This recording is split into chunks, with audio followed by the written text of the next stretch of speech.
Alice's Adventures in Wonderland by Lewis Carroll, Chapter 1, Down the Rabbit Hole. Alice was beginning to get very tired of sitting by her sister on the bank and of having nothing to do. Once or twice she had peeped into the book her sister was reading, but it had no pictures or conversations in it. And what is the use of a book, thought Alice, without pictures or conversations? So she was considering in her own mind, as well as she could, for the hot day made her feel very sleepy and stupid, whether the pleasure of making a daisy chain would be worth the trouble of getting up and picking the daisies, when suddenly a white rabbit with pink eyes ran close by her. There was nothing so very remarkable in that, nor did Alice think it so very much out of the way to hear the rabbit say to itself, oh dear, I shall be late." When she thought it over afterwards, it occurred to her that she ought to have wondered at this, but at the time it all seemed quite natural. But when the rabbit actually took a watch out of its waistcoat pocket and looked at it, and then hurried on, Alice started to her feet, for it flashed across her mind that she had never before seen a rabbit with either a waistcoat pocket or a watch to take out of it, and, burning with curiosity, she ran across the field after it, and fortunately was just in time to see it pop down a large rabbit hole under the hedge. In another moment down went Alice after it, never once considering how in the world she was to get out again. The rabbit hole went straight on like a tunnel for some way, and then dipped suddenly down, so suddenly that Alice had not a moment to think about stopping herself before she found herself falling down a very deep well.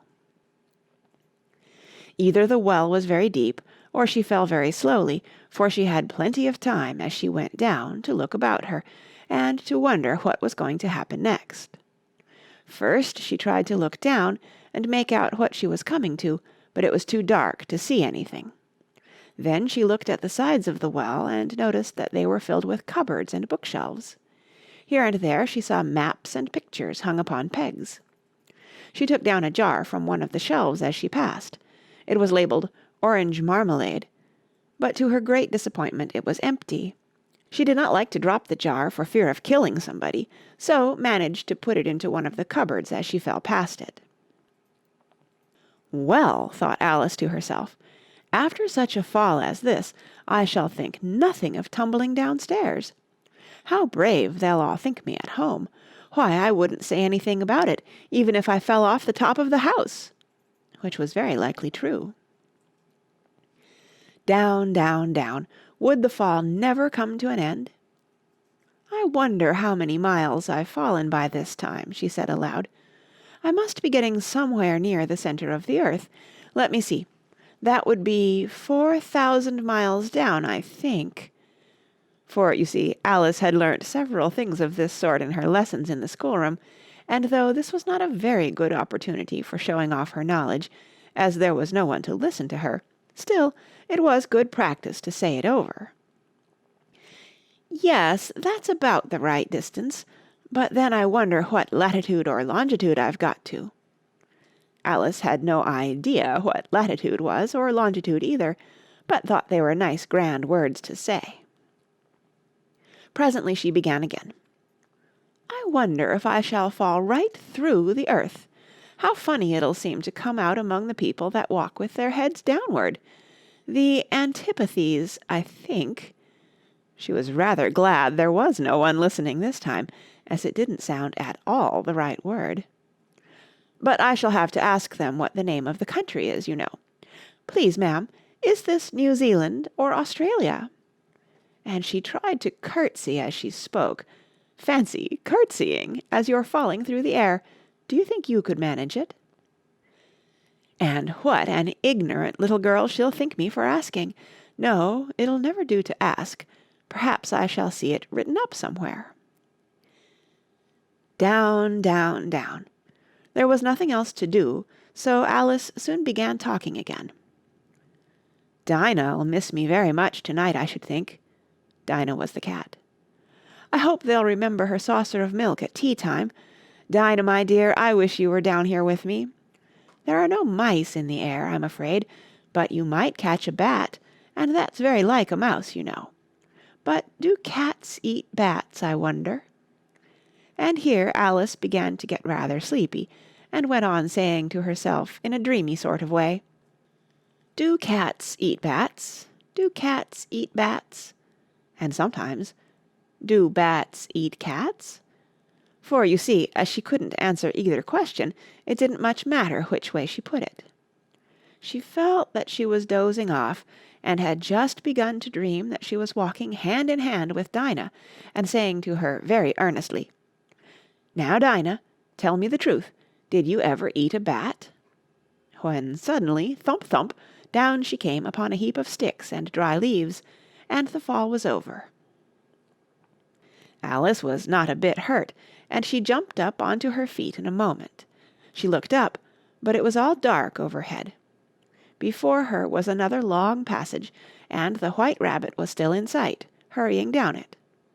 There was not a moment to be lost. Away went Alice like the wind, and was just in time to hear it say, as it turned a corner, "Oh, my ears and whiskers, how late it's getting!" She was close behind it when she turned the corner, but the rabbit was no longer to be seen. She found herself in a long, low hall, which was lit up by a row of lamps hanging from the roof. There were doors all round the hall, but they were all locked, and when Alice had been all the way down one side and up the other, trying every door, she walked sadly down the middle, wondering how she was ever to get out again. Suddenly she came upon a little three-legged table, all made of solid glass. There was nothing on it except a tiny golden key, and Alice's first thought was that it might belong to one of the doors of the hall. But, alas, either the locks were too large, or the key was too small, but at any rate it would not open any of them. However, on the second time round she came upon a low curtain she had not noticed before, and behind it was a little door about 15 inches high. She tried the little golden key in the lock, and to her great delight it fitted. Alice opened the door and found that it led into a small passage, not much larger than a rat-hole. She knelt down and looked along the passage into the loveliest garden you ever saw. How she longed to get out of that dark hall and wander about among those beds of bright flowers and those cool fountains. But she could not even get her head through the doorway. "And even if my head would go through," thought poor Alice, "it would be of very little use without my shoulders. Oh, how I wish I could shut up like a telescope. I think I could, if I only knew how to begin." For, you see, so many out-of-the-way things had happened lately that Alice had begun to think that very few things indeed were really impossible. There seemed to be no use in waiting by the little door, so she went back to the table, half hoping she might find another key on it, or at any rate a book of rules for shutting people up like telescopes. This time she found a little bottle on it. "Which certainly was not here before," said Alice. And round the neck of the bottle was a paper label, with the words, "Drink me," beautifully printed on it in large letters. It was all very well to say, "Drink me," but the wise little Alice was not going to do that in a hurry. "No, I'll look first," she said, "and see whether it's marked poison or not." For she had read several nice little histories about children who had got burnt and eaten up by wild beasts and other unpleasant things, all because they would not remember the simple rules their friends had taught them, such as that a red-hot poker will burn you if you hold it too long, and that if you cut your finger very deeply with a knife it usually bleeds, and she had never forgotten that, if you drink much from a bottle marked poison, it is almost certain to disagree with you sooner or later. However, this bottle was not marked poison, so Alice ventured to taste it, and finding it very nice, it had, in fact, a sort of mixed flavour of cherry tart, custard, pineapple, roast turkey, toffee, and hot buttered toast, she very soon finished it off. "What a curious feeling," said Alice. "I must be shutting up like a telescope." And so it was indeed. She was now only 10 inches high, and her face brightened up at the thought that she was now the right size for going through the little door into that lovely garden. First, however, she waited for a few minutes to see if she was going to shrink any further. She felt a little nervous about this. "For it might end, you know," said Alice to herself, "in my going out altogether, like a candle. I wonder what I should be like then." And she tried to fancy what the flame of a candle is like after the candle is blown out, for she could not remember ever having seen such a thing. After a while, finding that nothing more happened, she decided on going into the garden at once. But, alas for poor Alice! When she got to the door, she found she had forgotten the little golden key, and when she went back to the table for it, she found she could not possibly reach it. She could see it quite plainly through the glass, and she tried her best to climb up one of the legs of the table, but it was too slippery. And when she had tired herself out with trying, the poor little thing sat down and cried. "Come, there's no use in crying like that," said Alice to herself, rather sharply. "I advise you to leave off this minute." She generally gave herself very good advice, though she very seldom followed it, and sometimes she scolded herself so severely as to bring tears into her eyes, and once she remembered trying to box her own ears for having cheated herself in a game of croquet she was playing against herself, for this curious child was very fond of pretending to be two people. "But it's no use now," thought poor Alice, "to pretend to be two people. Why, there's hardly enough of me left to make one respectable person." Soon her eye fell on a little glass box that was lying under the table. She opened it, and found in it a very small cake, on which the words, "Eat me," were beautifully marked in currants. "Well, I'll eat it," said Alice, "and if it makes me grow larger, I can reach the key, and if it makes me grow smaller, I can creep under the door, so either way I'll get into the garden, and I don't care which happens." She ate a little bit, and said anxiously to herself, "Which way? Which way?" holding her hand on the top of her head to feel which way it was growing, and she was quite surprised to find that she remained the same size. To be sure, this generally happens when one eats cake, but Alice had got so much into the way of expecting nothing but out-of-the-way things to happen, that it seemed quite dull and stupid for life to go on in the common way. So she set to work, and very soon finished off the cake. End of chapter 1. Read by Kara Schallenberg, www.kray.org, in March 2010 in San Diego, California.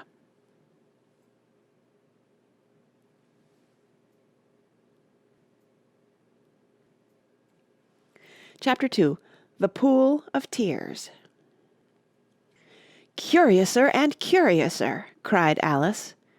She was so much surprised that for the moment she quite forgot how to speak good English. "Now I'm opening out like the largest telescope that ever was. Goodbye, feet!" For when she looked down at her feet, they seemed to be almost out of sight, they were getting so far off. "Oh, my poor little feet! I wonder who will put on your shoes and stockings for you now, dears. I'm sure I shan't be able. I shall be a great deal too far off to trouble myself about you. You must manage the best way you can. But I must be kind to them," thought Alice, "or perhaps they won't walk the way I want to go. Let me see. I'll give them a new pair of boots every Christmas." And she went on planning to herself how she would manage it. "They must go by the carrier," she thought, "and how funny it'll seem sending presents to one's own feet, and how odd the directions will look. Alice's right foot, Esquire, hearthrug, near the fender, with Alice's love. Oh dear, what nonsense I'm talking." Just then her head struck against the roof of the hall. In fact, she was now more than 9 feet high, and she at once took up the little golden key and hurried off to the garden door. Poor Alice! It was as much as she could do, lying down on one side, to look through into the garden with one eye, but to get through was more hopeless than ever. She sat down and began to cry again. You ought to be ashamed of yourself," said Alice, "a great girl like you." She might well say this. "To go on crying in this way. Stop this moment, I tell you." But she went on all the same, shedding gallons of tears, until there was a large pool all round her, about 4 inches deep, and reaching half down the hall. After a time she heard a little pattering of feet in the distance, and she hastily dried her eyes to see what was coming. It was the White Rabbit returning, splendidly dressed, with a pair of white kid gloves in one hand and a large fan in the other. He came trotting along in a great hurry, muttering to himself as he came, "Oh, the Duchess, the Duchess! Oh, won't she be savage if I've kept her waiting!" Alice felt so desperate that she was ready to ask help of anyone, so when the rabbit came near her, she began, in a low, timid voice, "If you please, sir." The rabbit started violently, dropped the white kid gloves and the fan, and scurried away into the darkness as hard as he could go. Alice took up the fan and gloves, and, as the hall was very hot, she kept fanning herself all the time she went on talking. "Dear, dear, how queer everything is today, and yesterday things went on just as usual. I wonder if I've been changed in the night. Let me think. Was I the same when I got up this morning? I almost think I can remember feeling a little different. But if I'm not the same, the next question is, who in the world am I? Ah, that's the great puzzle." And she began thinking over all the children she knew that were of the same age as herself, to see if she could have been changed for any of them. "I'm sure I'm not Ada," she said, "for her hair goes in such long ringlets, and mine doesn't go in ringlets at all. And I'm sure I can't be Mabel, for I know all sorts of things, and she, oh, she knows such a very little. Besides, she's she, and I'm I, and, oh dear, how puzzling it all is. I'll try if I know all the things I used to know. Let me see. 4 times 5 is 12, and 4 times 6 is 13, and 4 times 7 is... Oh dear, I shall never get to 20 at that rate. However, the multiplication table doesn't signify. Let's try geography. London is the capital of Paris, and Paris is the capital of Rome, and Rome... No, that's all wrong, I'm certain. I must have been changed for Mabel. I'll try and say, how doth the little? And she crossed her hands on her lap as if she were saying lessons, and began to repeat it, but her voice sounded hoarse and strange, and the words did not come the same as they used to do. How doth the little crocodile improve his shining tail, and pour the waters of the Nile on every golden scale? How cheerfully he seems to grin, how neatly spread his claws, and welcome little fishes in, with gently smiling jaws. I'm sure those are not the right words, said poor Alice, and her eyes filled with tears again as she went on. I must be Mabel after all, and I shall have to go and live in that poky little house, and have next to no toys to play with, and oh, ever so many lessons to learn. No, I've made up my mind about it. If I'm Mabel, I'll stay down here. It'll be no use their putting their heads down and saying, "Come up again, dear." I shall only look up and say, "Who am I, then? Tell me that first, and then, if I like being that person, I'll come up. If not, I'll stay down here till I'm somebody else. But, oh dear," cried Alice with a sudden burst of tears, "I do wish they would put their heads down. I am so very tired of being all alone here."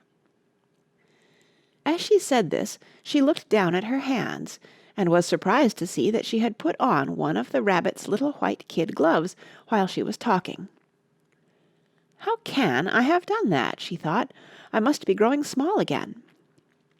She got up and went to the table to measure herself by it, and found that, as nearly as she could guess, she was now about 2 feet high, and was going on shrinking rapidly.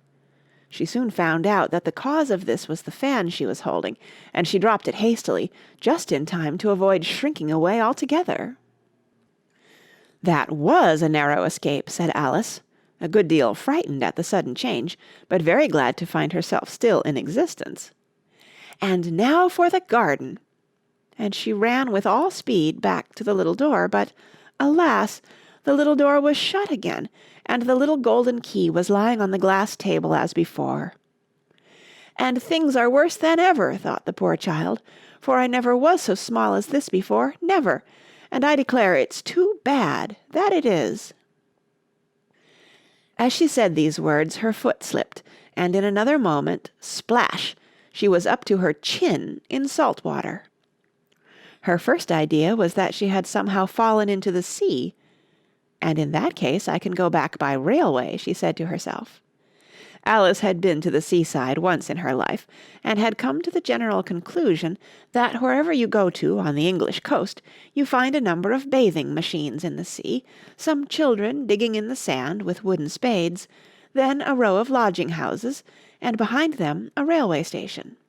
However, she soon made out that she was in the pool of tears which she had wept when she was 9 feet high.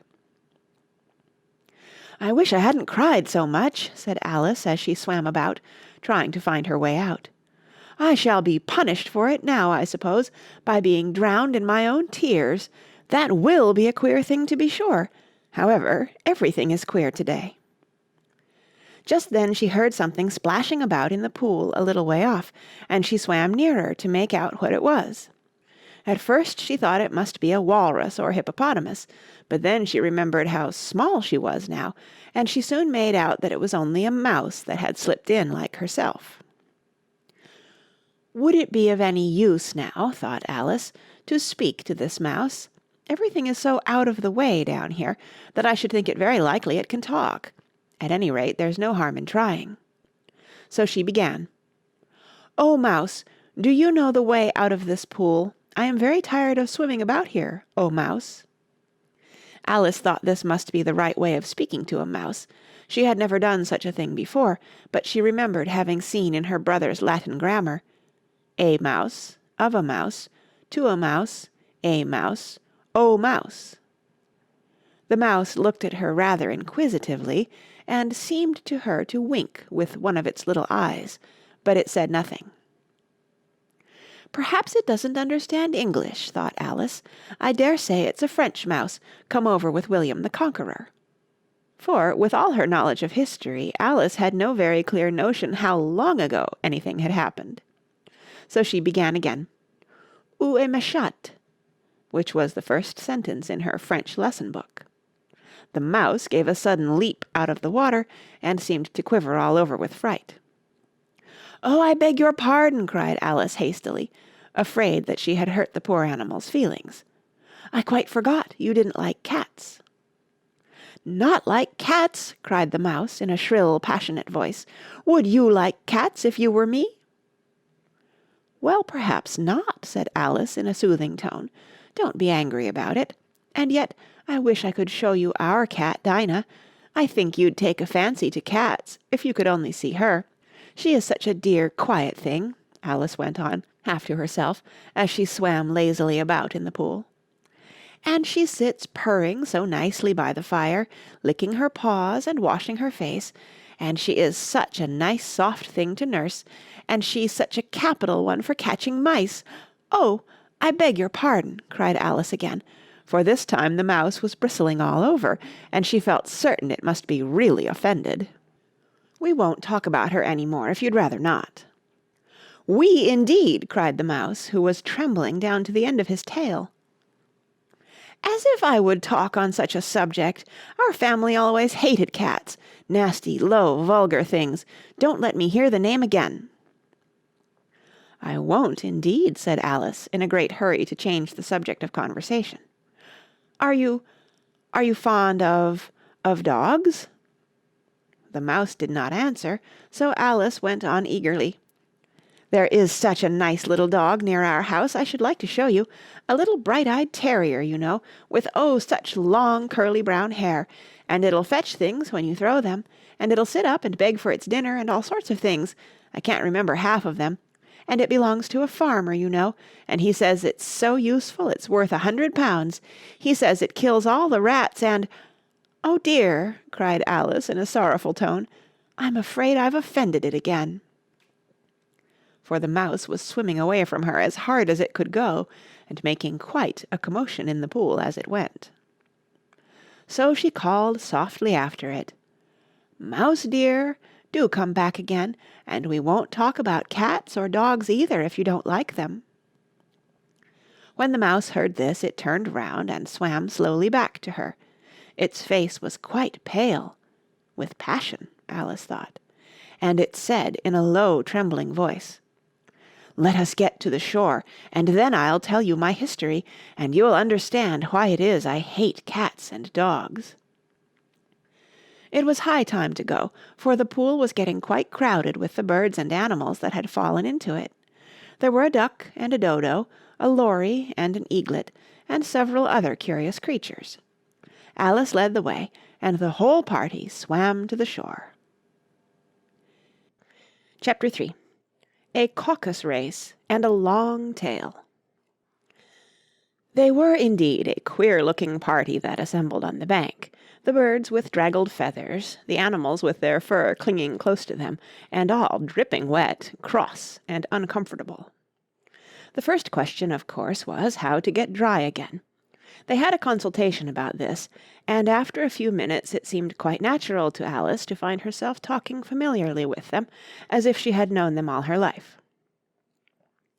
Indeed, she had quite a long argument with the lory, who at last turned sulky, and would only say, "I am older than you, and must know better." And this Alice would not allow without knowing how old it was, and, as the lory positively refused to tell its age, there was no more to be said. At last the mouse, who seemed to be a person of authority among them, called out, "Sit down, all of you, and listen to me. I'll soon make you dry enough." They all sat down at once in a large ring with the mouse in the middle. Alice kept her eyes anxiously fixed on it, for she felt sure she would catch a bad cold if she did not get dry very soon. "Ahem!" said the mouse with an important air. "Are you all ready? This is the driest thing I know. Silence all round, if you please. William the Conqueror, whose cause was favoured by the Pope, was soon submitted to by the English, who wanted leaders, and had been of late much accustomed to usurpation and conquest. Edwin and Morcar, the Earls of Mercia and Northumbria—" "Ugh!" said the lory with a shiver. "I beg your pardon," said the mouse, frowning, but very politely. "Did you speak?" "Not I," said the lory hastily. "I thought you did," said the mouse. "I proceed. Edwin and Morcar, the Earls of Mercia and Northumbria, declared for him, and even Stigand, the patriotic Archbishop of Canterbury, found it advisable—" "Found what?" said the duck. "Found it," the mouse replied rather crossly. "Of course you know what 'it' means." "I know what 'it' means well enough when I find a thing," said the duck. "It's generally a frog or a worm. The question is, what did the Archbishop find?" The mouse did not notice this question, but hurriedly went on. "Found it advisable to go with Edgar Atheling to meet William and offer him the crown. William's conduct at first was moderate, but the insolence of his Normans— How are you getting on now, my dear?" it continued, turning to Alice as it spoke. "As wet as ever," said Alice in a melancholy tone. "It doesn't seem to dry me at all." "In that case," said the dodo solemnly, rising to its feet, "I move that the meeting adjourn for the immediate adoption of more energetic remedies." "Speak English," said the eaglet. "I don't know the meaning of half those long words, and what's more, I don't believe you do either." And the eaglet bent down its head to hide a smile. Some of the other birds tittered audibly. "What I was going to say," said the dodo in an offended tone, "was that the best thing to get us dry would be a caucus race." "What is a caucus race?" said Alice, not that she wanted much to know, but the dodo had paused, as if it thought that somebody ought to speak, and no one else seemed inclined to say anything. "Why," said the dodo, "the best way to explain it is to do it. And, as you might like to try the thing yourself some winter day, I will tell you how the dodo managed it. First it marked out a race course in a sort of circle. The exact shape doesn't matter, it said. And then all the party were placed along the course, here and there. There was no 1, 2, 3, and away, but they began running when they liked, and left off when they liked, so that it was not easy to know when the race was over. However, when they had been running half an hour or so, and were quite dry again, the Dodo suddenly called out, "The race is over!" and they all crowded round it, panting, and asking, "But who has won?" This question the Dodo could not answer without a great deal of thought, and it sat for a long time with one finger pressed upon its forehead, the position in which you usually see Shakespeare in the pictures of him, while the rest waited in silence. At last the Dodo said, "Everybody has won, and all must have prizes." "But who is to give the prizes?" quite a chorus of voices asked. "Why, she, of course," said the Dodo, pointing to Alice with one finger, and the whole party at once crowded round her, calling out in a confused way, "Prizes! Prizes!" Alice had no idea what to do, and in despair she put her hand in her pocket and pulled out a box of comfits. Luckily the salt water had not got into it, and handed them round as prizes. There was exactly one apiece, all round. "But she must have a prize herself, you know," said the Mouse. "Of course," the Dodo replied very gravely. "What else have you got in your pocket?" he went on, turning to Alice. "Only a thimble," said Alice sadly. "Hand it over here," said the Dodo. Then they all crowded round her once more, while the Dodo solemnly presented the thimble, saying, "We beg your acceptance of this elegant thimble," and when it had finished this short speech, they all cheered. Alice thought the whole thing very absurd, but they all looked so grave that she did not dare to laugh, and, as she could not think of anything to say, she simply bowed, and took the thimble, looking as solemn as she could. The next thing was to eat the comfits. This caused some noise and confusion, as the large birds complained that they could not taste theirs, and the small ones choked and had to be patted on the back. However, it was over at last, and they sat down again in a ring and begged the Mouse to tell them something more. "You promised to tell me your history, you know," said Alice, "and why it is you hate C and D," she added in a whisper, half afraid that it would be offended again. "Mine is a long and a sad tale," said the Mouse, turning to Alice and sighing. "It is a long tale, certainly," said Alice, looking down with wonder at the Mouse's tail. "But why do you call it sad?" And she kept on puzzling about it while the Mouse was speaking, so that her idea of the tale was something like this. And here the Mouse's words are printed in a long snaky line down the page, like a mouse's tail. "Fury said to a mouse that he met in the house, 'Let us both go to law, I will prosecute you.' 'Come, I'll take no denial, we must have a trial, for really this morning I've nothing to do.' Said the Mouse to the Cur, 'Such a trial, dear sir, with no jury or judge would be wasting our breath.' 'I'll be judge, I'll be jury,' said cunning old Fury. 'I'll try the whole cause, and condemn you to death.' 'You are not attending,' said the Mouse to Alice severely. 'What are you thinking of?' 'I beg your pardon,' said Alice very humbly. 'You had got to the fifth bend, I think.' 'I had not,' cried the Mouse, sharply and very angrily. 'A knot?' said Alice, always ready to make herself useful, and looking anxiously about her. 'Oh, do let me help to undo it.' 'I shall do nothing of the sort,' said the Mouse, getting up and walking away. 'You insult me by talking such nonsense.' 'I didn't mean it,' pleaded poor Alice, 'but you're so easily offended, you know.' The Mouse only growled in reply. 'Please come back and finish your story,' Alice called after it, and the others all joined in chorus, 'Yes, please do.' But the Mouse only shook its head impatiently and walked a little quicker. "What a pity it wouldn't stay," sighed the Lory, as soon as it was quite out of sight, and an old crab took the opportunity of saying to her daughter, "Ah, my dear, let this be a lesson to you never to lose your temper." "Hold your tongue, Ma," said the young crab, a little snappishly. "You're enough to try the patience of an oyster." "I wish I had our Dinah here, I know I do," said Alice aloud, addressing nobody in particular. "She'd soon fetch it back." "And who is Dinah, if I might venture to ask the question?" said the Lory. Alice replied eagerly, for she was always ready to talk about her pet. Dinah's our cat, and she's such a capital one for catching mice, you can't think. And, oh, I wish you could see her after the birds. Why, she'll eat a little bird as soon as look at it." This speech caused a remarkable sensation among the party. Some of the birds hurried off at once. One old magpie began wrapping itself up very carefully, remarking, "I really must be getting home. The night air doesn't suit my throat." And a canary called out in a trembling voice to its children, "Come away, my dears, it's high time you were all in bed."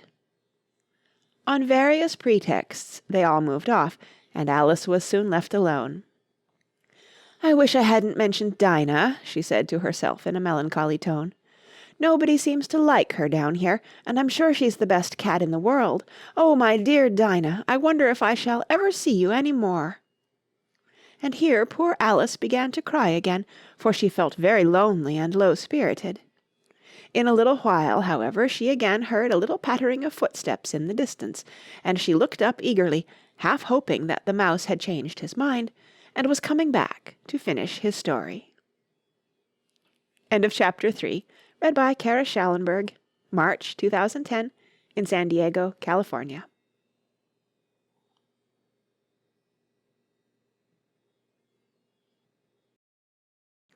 Chapter 4. The Rabbit Sends in a Little Bill. It was the White Rabbit, trotting slowly back again, and looking anxiously about as it went, as if it had lost something, and she heard it muttering to itself, "The Duchess! The Duchess! Oh, my dear paws! Oh, my fur and whiskers! She'll get me executed, as sure as ferrets are ferrets! Where can I have dropped them, I wonder?"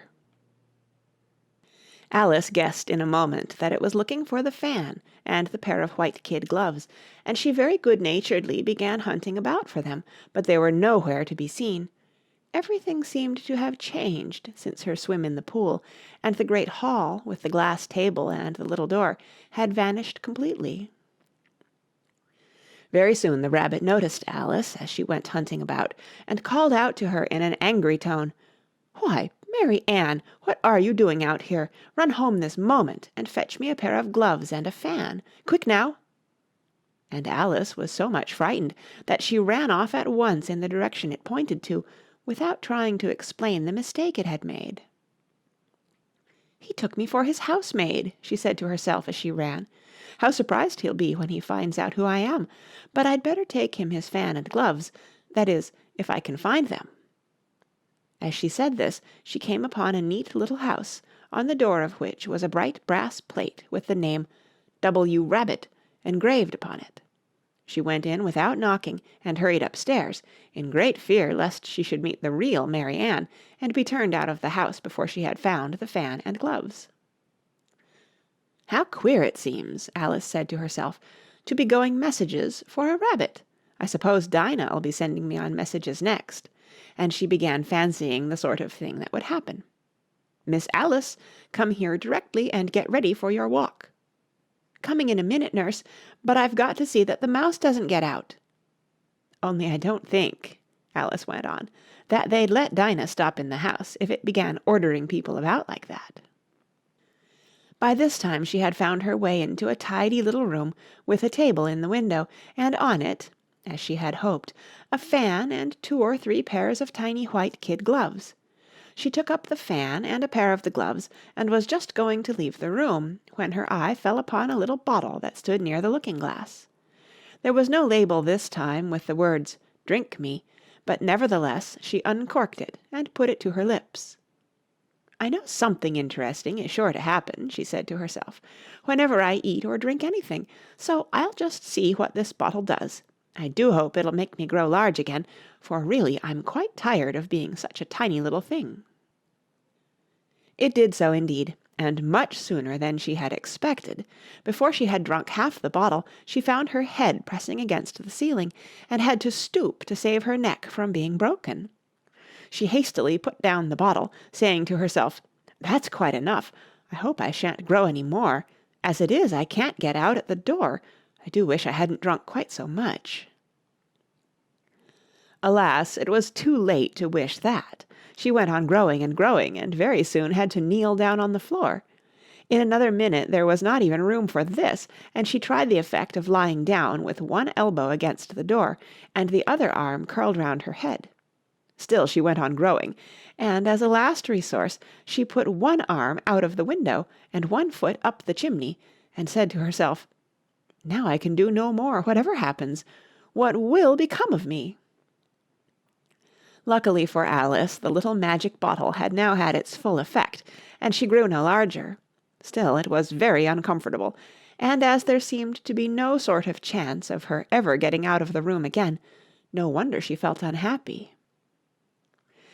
It was much pleasanter at home, thought poor Alice, when one wasn't always growing larger and smaller, and being ordered about by mice and rabbits. I almost wish I hadn't gone down that rabbit-hole, and yet, it's rather curious, you know, this sort of life. I do wonder what can have happened to me. When I used to read fairy tales, I fancied that kind of thing never happened, and now here I am in the middle of one. There ought to be a book written about me, that there ought, and when I grow up I'll write one. But I'm grown up now," she added in a sorrowful tone. "At least there's no room to grow up any more here." "But then," thought Alice, "shall I never get any older than I am now? That'll be a comfort in one way, never to be an old woman, but then always to have lessons to learn. Oh, I shouldn't like that." "Oh, you foolish Alice," she answered herself. "How can you learn lessons in here? Why, there's hardly room for you, and no room at all for any lesson books." And so she went on, taking first one side and then the other, and making quite a conversation of it altogether, but after a few minutes she heard a voice outside, and stopped to listen. "Mary Ann, Mary Ann," said the voice, "fetch me my gloves this moment." Then came a little pattering of feet on the stairs. Alice knew it was the rabbit coming to look for her, and she trembled till she shook the house, quite forgetting that she was now about 1,000 times as large as the rabbit, and had no reason to be afraid of it. Presently the rabbit came up to the door and tried to open it, but, as the door opened inwards, and Alice's elbow was pressed hard against it, that attempt proved a failure. Alice heard it say to itself, "Then I'll go round and get in at the window." "That you won't," thought Alice, and, after waiting till she fancied she heard the rabbit just under the window, she suddenly spread out her hand and made a snatch in the air.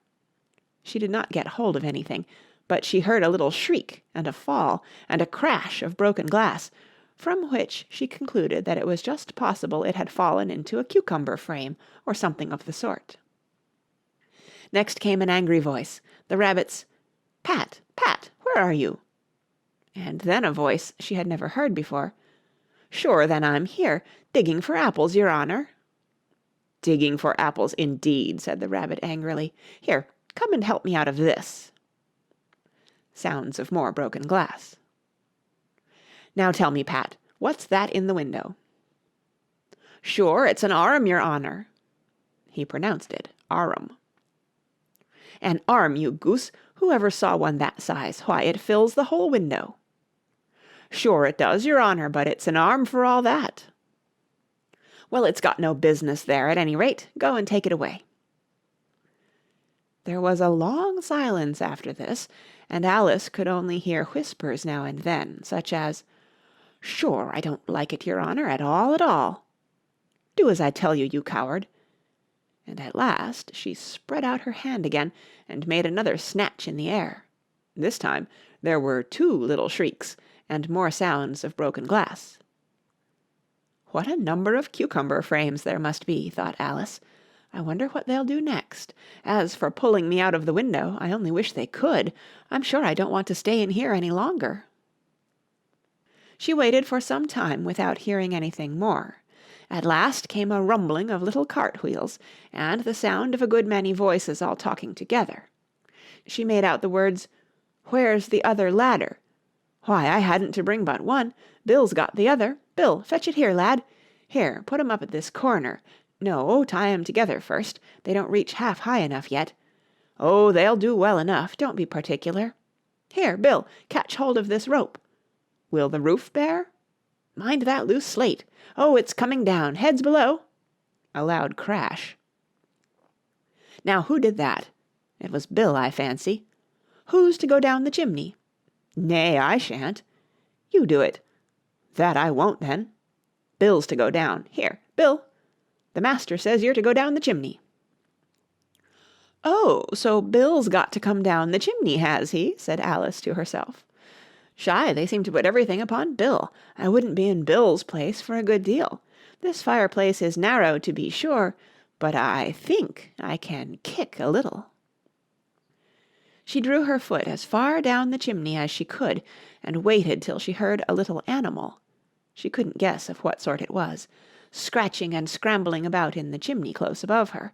Then, saying to herself, "This is Bill," she gave one sharp kick, and waited to see what would happen next. The first thing she heard was a general chorus of, "There goes Bill!" Then the rabbit's voice along, "Catch him, you by the hedge!" Then silence, and then another confusion of voices. "Hold up his head! Brandy now! Don't choke him! How was it, old fellow? What happened to you? Tell us all about it!" Last came a little feeble squeaking voice. "That's Bill," thought Alice. "Well, I hardly know. No more, thank ye. I'm better now, but I'm a deal too flustered to tell you. All I know is, something comes at me like a jack-in-the-box, and up I goes like a skyrocket." "So you did, old fellow," said the others. "We must burn the house down," said the rabbit's voice, and Alice called out as loud as she could, "If you do, I'll set Dinah at you." There was a dead silence instantly, and Alice thought to herself, "I wonder what they will do next. If they had any sense, they'd take the roof off." After a minute or two they began moving about again, and Alice heard the rabbit say, "A barrowful will do to begin with." A barrowful of what? thought Alice, but she had not long to doubt, for the next moment a shower of little pebbles came rattling in at the window, and some of them hit her in the face. "I'll put a stop to this," she said to herself, and shouted out, "You'd better not do that again," which produced another dead silence. Alice noticed with some surprise that the pebbles were all turning into little cakes as they lay on the floor, and a bright idea came into her head. "If I eat one of these cakes," she thought, "it's sure to make some change in my size, and as it can't possibly make me larger, it must make me smaller, I suppose." So she swallowed one of the cakes, and was delighted to find that she began shrinking directly. As soon as she was small enough to get through the door, she ran out of the house, and found quite a crowd of little animals and birds waiting outside. The poor little lizard, Bill, was in the middle, being held up by 2 guinea pigs, who were giving it something out of a bottle. They all made a rush at Alice the moment she appeared, but she ran off as hard as she could, and soon found herself safe in a thick wood. "The first thing I've got to do," said Alice to herself, as she wandered about in the wood, "is to grow to my right size again, and the second thing is to find my way into that lovely garden. I think that will be the best plan." It sounded an excellent plan, no doubt, and very neatly and simply arranged.